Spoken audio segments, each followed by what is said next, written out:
আজ বানিয়ে নেব আমার অত্যন্ত প্রিয় একটি সবজি মোচা। অনেকে এটিকে কলার ফুলও বলে থাকে। মোচায় প্রচুর পরিমাণে আয়রন থাকে, স্বাস্থ্যের পক্ষে খুবই উপকারী। মোচা আজ দিয়ে ঘন্ট বানাবো। অনেকের মনে হতে পারে মোচার ঘন্ট সহজ রেসিপি, এর দেখার কি আছে। জানি, সকলেই জানি, কিন্তু বিভিন্নজন বিভিন্ন রকমভাবে বানিয়ে থাকে। আমি কিভাবে বানালাম সেটাই আপনাদের সঙ্গে শেয়ার করে নিচ্ছি।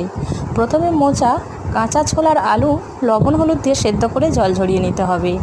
এরপর কড়াইতে সরিষার তেল দিয়ে দেবো 5 ফোঁড়ন শুকনো লঙ্কা ভেজে নিয়ে ওর মধ্যে দিয়ে দেবো পেঁয়াজ, আদা বাটা, লবণ, হলুদ গুঁড়ো, লঙ্কার গুঁড়ো, জিরে গুঁড়ো দিয়ে ভালো করে কষিয়ে নিয়ে দিয়ে দেবো সেদ্ধ করা মোচা ও ছোলা আলুটি দিয়ে ভালো করে কষিয়ে অল্প অল্প করে জল দিয়ে ভালো করে কষিয়ে একদম নরম করে নেব।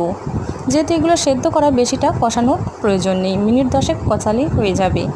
এরপর উপর থেকে ঘি আর গরম মশলা ছড়িয়ে